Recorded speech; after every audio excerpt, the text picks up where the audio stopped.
The lineups were different, the style of play has changed slightly over time, and even some rules have changed. But the results have stayed the same. When the Yankees and Minnesota Twins meet in the postseason, the Yankees win.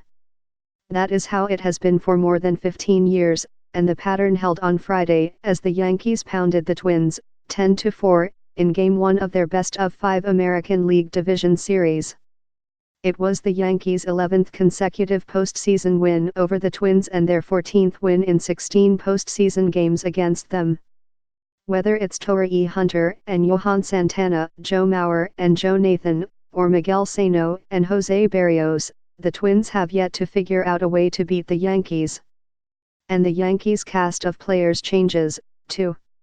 Instead of Alex Rodriguez or Andy Pettitte, this time it was DJ LeMahieu leading the way with a memorable first playoff game as a Yankee. LeMahieu hit a home run, a bases-clearing double, scored twice and had 4 runs batted in to lead the Yankees' potent offense. Gleyber Torres also hit a 2-run double to break a tie in the 5th, and Brett Gardner homered in the 6th. James Paxton started for the Yankees and left the game in the 5th inning with the score tied, 3-3. Minnesota struck first as Jorge Polanco homered in the opening frame, and Nelson Cruz added a home run in the 3rd as the Twins took a 2-0 lead. But after the Yankees pulled ahead in the bottom of the 3rd, Minnesota would not lead again, and the Yankees kept extending their lead to take command of the game, and perhaps the series. Before the game, Yankees manager Aaron Boone was asked if he thought the lopsided history was a factor. "Well, I'm hoping it means something," he said, "but honestly I don't." In Game 2 on Saturday, Masahiro Tanaka will start against a pitcher that Minnesota has not yet named. If history holds, it might not matter who it is. Here's how the Yankees win played out. A.L.D.S. Chapman walked Polanco, but otherwise had a painless 9th inning to lock up the win for the Yankees. Brusdar Graterol, love saying that name, set down the Yankees in order in the bottom of the 8th, so now it's up to Yankees closer A.L.D.S. Chapman, who is into the game to get some work. Needless to say, this is about as far as you can get from a save opportunity. J.A. Happ pitched in relief and got out of the top of the 8th without allowing a run, even though he gave up a hit and a walk. The Twins are down to their last 3 outs, and the fans at Yankee Stadium seem to feel this one is already in the win column as they head for the exits in droves. Lots of expensive seats are empty now, if you are in the neighborhood. DJ LeMahieu hit a bases-clearing double to add to the Yankees' lead. He is having a fairly productive night with a homer, a double, 4 runs batted in and 2 runs scored. With the Yankees enjoying a healthy 10-4 lead and only 6 outs to go, it might be a good time to consider that, if they do hold on, they will have won their 11th consecutive postseason game against Minnesota to go 14-2 overall. Of course, there was a time when the Red Sox could never beat the Yankees when it counted most, and that changed. But Minnesota looks a very long way from replicating that. Aaron Judge made the defensive play of the game with a diving catch of Eddie Rosario's line drive to right. Judge tracked it down and caught it with his glove outstretched to his left as he fell to the turf. The fans, who appreciate good defense as well as home runs, roared their approval. With a runner on second and 2 outs, Judge saved a run, too. The Yankees only need 6 more outs to take Game 1. Before tonight, DJ LeMahieu had played in 5 playoff games, but he just pounded his first postseason home run into the Twins' bullpen in left center off Minnesota right-hander Cody Stashak. It was a blast. That was the 3rd time in the game that the Yankees came back to score in the bottom of an inning after the Twins had scored in the top half, and that can be particularly deflating for a club. It's even more deflating when the pitcher gives up another homer, as Stashak did when Gardner crushed one into the second deck in right field. Guess Gardy's arm doesn't hurt, or if it does, a 7-4 lead will help soothe it. Adam Sandler was shown on the big screen, and he got almost as big a cheer as Judge did at the beginning of the game. Then the Twins cut into the Yankees' lead when Sano homered off Connell, drilling a line drive to right field. The ball barely made it over the wall in the shortest part of the ballpark. In fact, just about the shortest part of any ballpark, and Sano had to wait as he rounded first base to make sure that Judge didn't come down with the ball after the right fielder jumped for it. It's a one-run game and the Twins have 3 more chances to tie it. The Yankees recaptured the lead by scoring 2 runs on a bases-loaded double by Gleyber Torres after getting into the Minnesota bullpen. Zach Littell replaced Berrios, and was not exactly effective. After Judge missed a mammoth home run by inches, soaring just to the left of the foul pole in left field, Littell walked Judge and then hit Gardner in the right biceps with a 96-mile-per-hour fastball. It hit the fleshy part of his arm, but on a chilly night it had to sting. That was all Twins manager Rocco Baldelli needed to see, and he pulled Littell for Tyler Duffy, who struck out Encarnacion on a breaking ball, but walked Stanton to load the bases. Then Torres ripped a double down the third base line, off the glove off Sano and into foul territory in left. Judge and Gardner scored, then turned to Torres at second base to salute him. Duffy stranded the 2 remaining runners by striking out Sanchez and Gregorius, but the damage had been done. The Yankees lost their lead when a little gamble failed to yield results. With 2 outs, Polanco singled in Ariz after a 9-pitch battle with Paxton. Polanco had homered off Paxton in the first inning, and the Yankees starter had already thrown 77 pitches by the time Polanco came back to the plate. The Yankees' plan may have been to have the switch-hitting Polanco bat right-handed against the lefty Paxton, and then, if necessary, bring in the right-handed Ottavino to face Cruz, which they eventually did.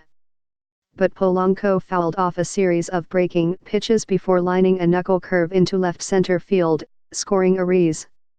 After Ottavino walked Cruz, Tommy Connell came on and got Rosario to line out to Gardner in center. Paxton's night ends after 4 2/3 innings. He gave up 3 runs and 5 hits and struck out 8.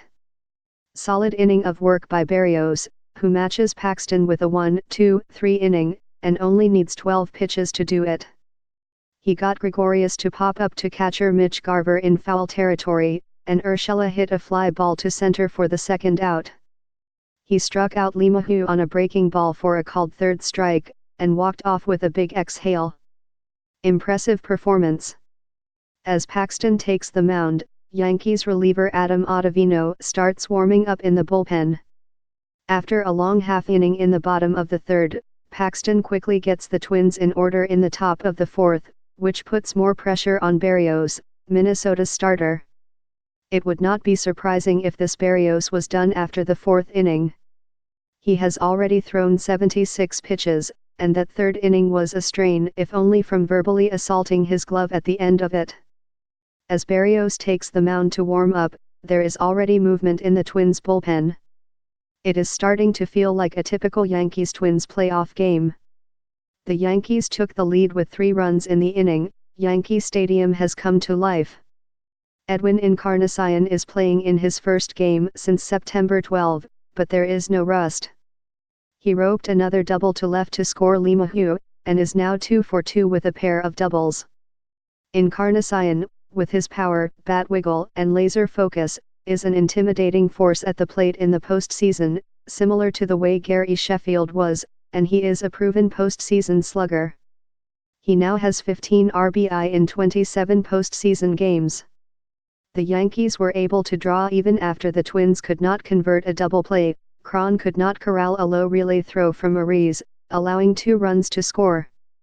The Twins had Zach Littell warming up in the pen during the long inning, but Berrios escaped more trouble by striking out Sanchez, then walked off the mound yelling into his glove. The Bomba squad is at it again. Nelson Cruz slammed a home run to right field to add to the Twins' lead.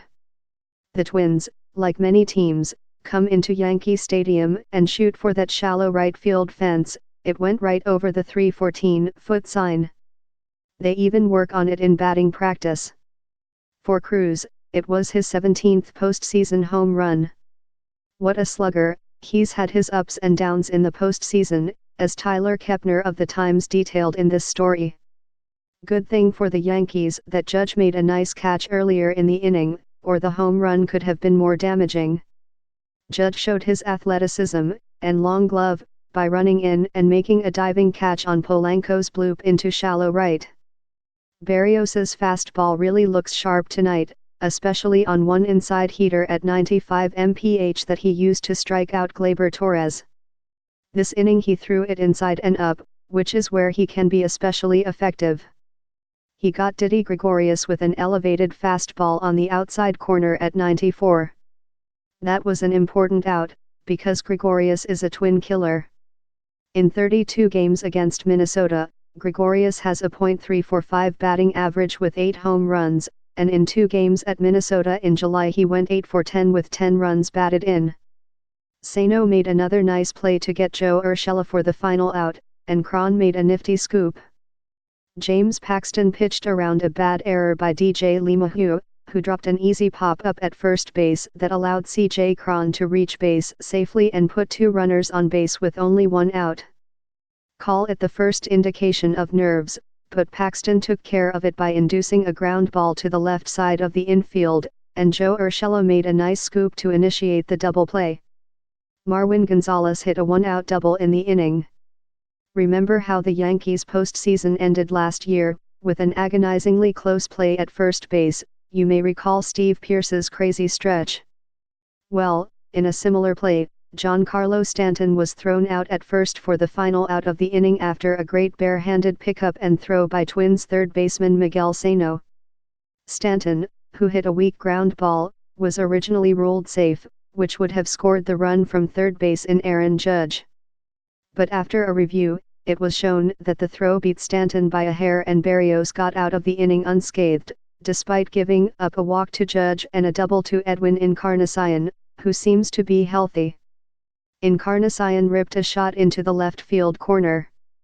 This game seems tense already. Polanco silenced the Yankee Stadium crowd with bases empty home run to left field. What else would you expect from the two teams who hit the most home runs this year? Polanco slugged a 98-mile-per-hour fastball, down and in from lefty James Paxton, several rows into the seats. It was Polanco's first home run in 24 at-bats at Yankee Stadium. Paxton also walked Nelson Cruz, but he struck out Eddie Rosario and Miguel Sano to end the inning, and give Yankee fans a chance to cheer. Now it's the Yankees' turn to show some power against Jose Berrios. No one expects this game to remain at 1-0.